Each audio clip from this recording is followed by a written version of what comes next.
TV पर रामायण देखकर रावण मतलब अरविंद त्रिवेदी बहुत भावुक हुए। क्या? तुझे कैसे पता?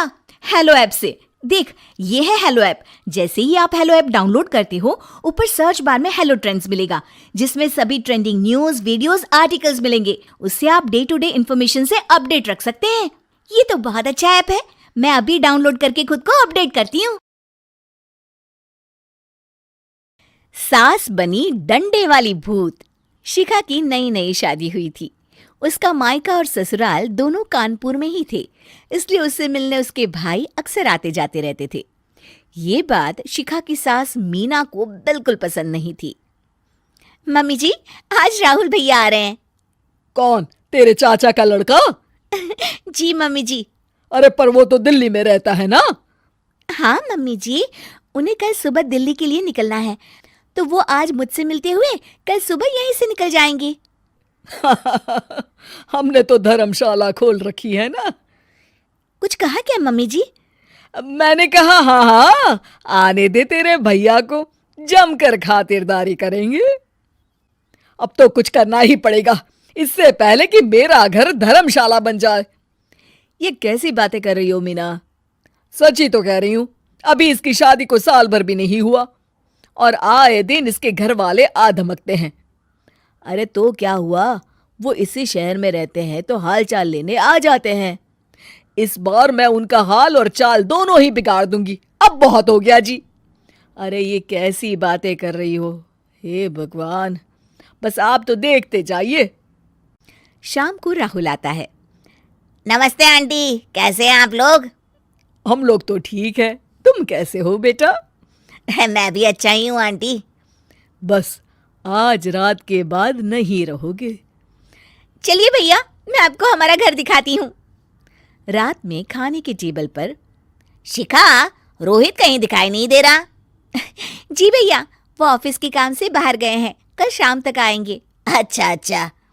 बेटा, क्या तुम भूत प्रेत में मानते हो? नहीं नहीं आंटी जी, पर अचानक आपको ये ख्याल कहाँ से आ गया?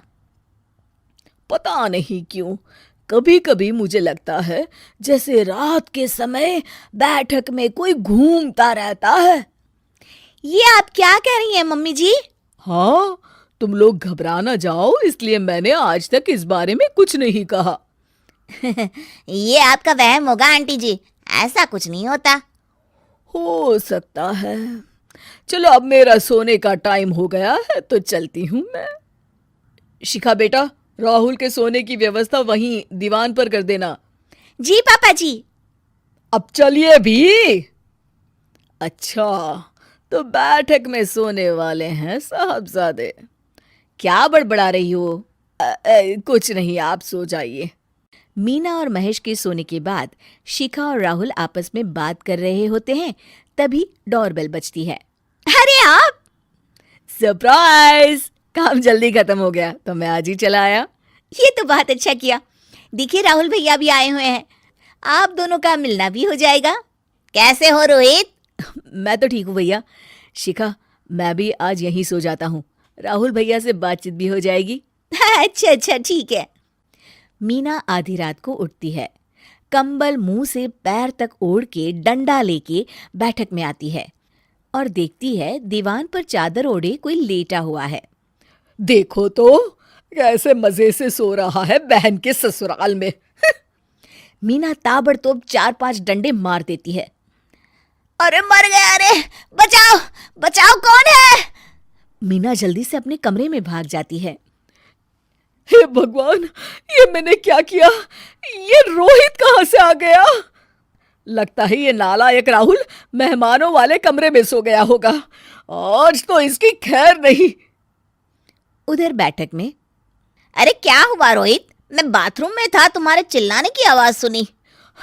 पता है भैया, मैं सो रहा था, अचानक से कोई आकर मुझे डंडे मारने लगा। ये क्या कह रहे हो? लगता है तुम भी आंटी की तरह भूत प्रेत में मानते हो। नहीं नहीं भैया, सच में कोई आया था। मैं तो जा रहा हूँ मेहमानों वाले कमरे में सोने के लिए। इस समय अपने रूम में जाऊंगा तो शिखा की नींद खराब हो जाएगी।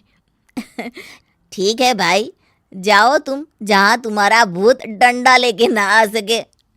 थोड़ी देर बाद मीना कंबल ओढ़ के डंडा लेकर मेहमानों वाले कमरे में पहुंच जाती है। वो बिस्तर पर सोए रोहित को फिर डंडों से मारने लगती है। अरे मर गया, अरे मर गया।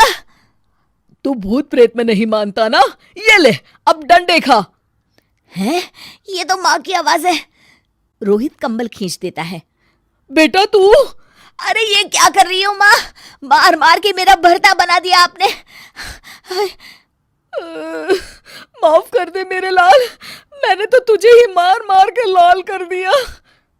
मैं तो उस राहुल के बच्चे को सबक सिखाना चाहती थी।